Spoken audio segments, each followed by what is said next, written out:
Some years there are updates that completely suspend an entire category. Others you get something like the $399 plus Apple Watch Series 9 and $799 Ultra 2 steady improvements that technically add up to the best Apple Watches we have ever seen.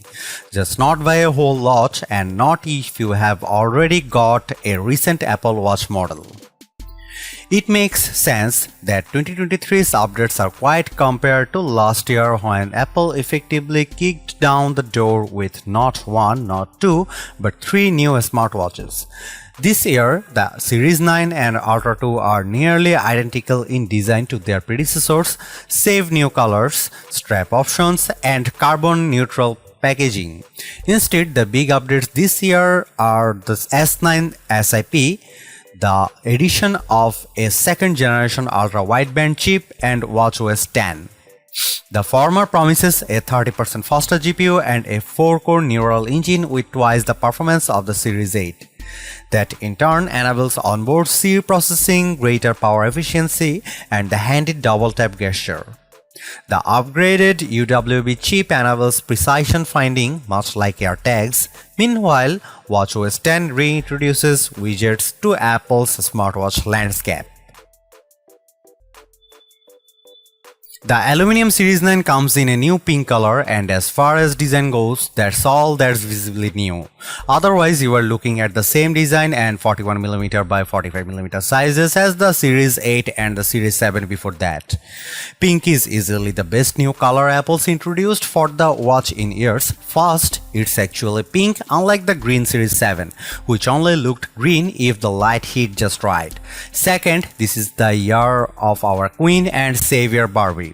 Technically, it's more millennium pink than Barbie pink, but that's probably a good thing. Normally, I catch about how Apple shies away from saturated color, but the extra subtlety here makes for a more versatile watch. Depending on the strap, you can either emphasize or de-emphasize the pinkness for whatever the situation calls for.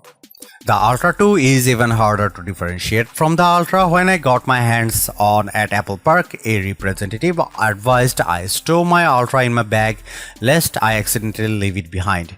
Even the back crystal on the Ultra 2 just reads Ultra, unlike the series watches, which always specify which series they are. This entire week, I have had really on very minimal signs of wear and tear on my original Ultra to tell these two watches apart. Even less visible is the fact that Apple is using more recycled materials in both the Series 9 and Ultra 2. The Sport Loop, for example, is made of 82% recycled yarn, up from 0%. The Aluminum Series 9 is made from 100% recycled aluminum, while the Ultra 2 is made from 95% recycled titanium. The speckled flex in silicone Nike straps you will see throughout this review are also recycled.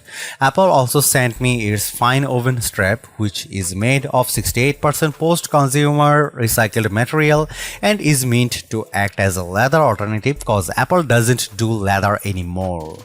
Fine woven is fine, it's kinda like suede, soft and little fuzzy if you scrape it with a nail. It shows the scratch like suede would. It's hard to say whether it will develop a patina, as I simply haven't had it long enough, but I wouldn't recommend working out on it. I thought the strap was fetching on my stainless steel 45mm review unit, but the texture was a lot more polarizing among my co-workers. Most said they weren't fans but couldn't attribute why. If you are debating getting one, I would swing by an Apple store first to get a feel for it first. I never like it when gadget companies say a new processor makes things a lot better, unless you have a very laggy device. Minute improvements in performance are hard for the average person to see. Granted, processor specs matter more with Android smartwatches because they have historically been plagued by laggy screens and performance issues. But with the Apple Watch, this has been less of a problem. That said, there are a few instances where you can see the slight difference the S9 makes.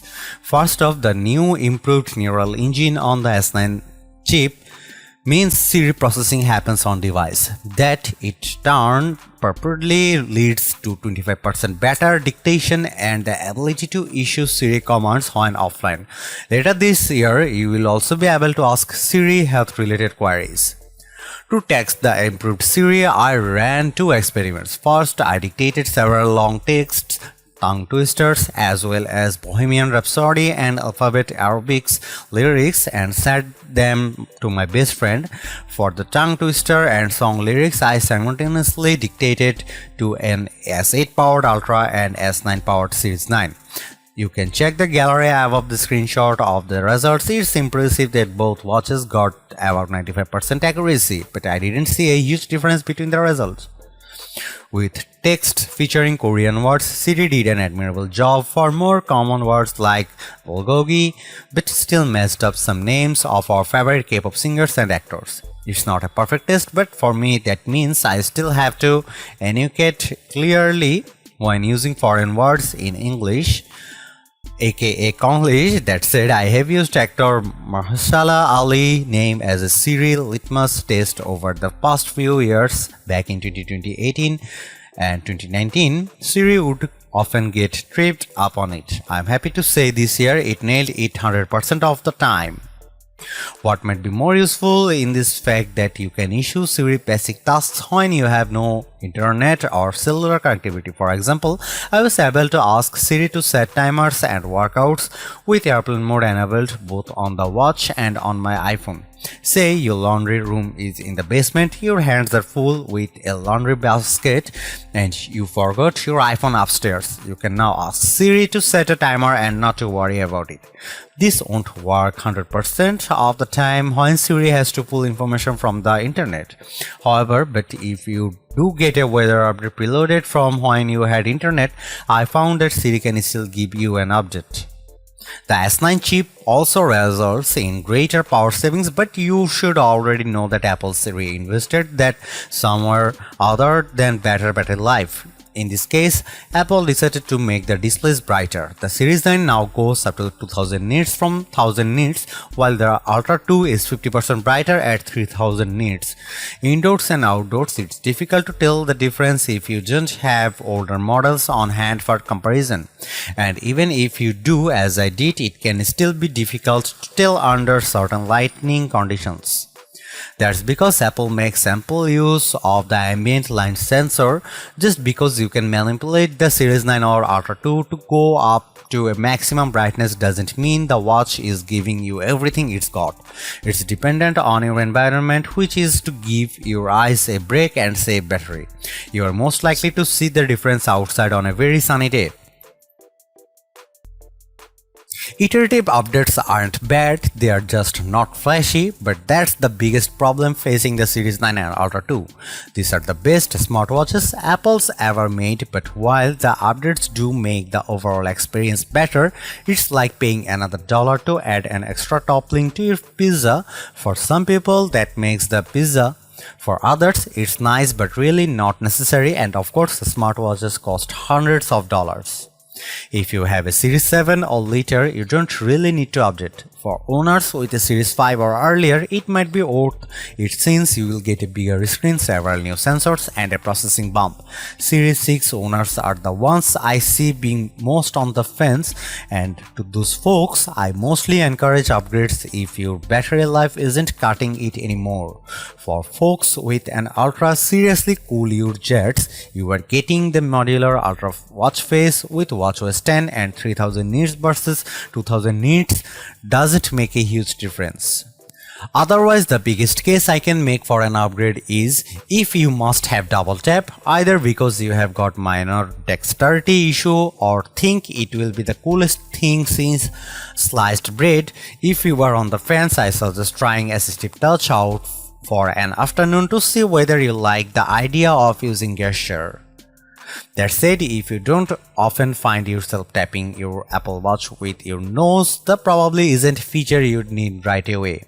But speaking frankly, Apple did not make these watches for folks looking to upgrade. It made them for people who don't have an Apple Watch already, and it's still true that the majority of people buying Apple Watches each year are new to the platform. For those folks, these are the latest and greatest. Well, until next year.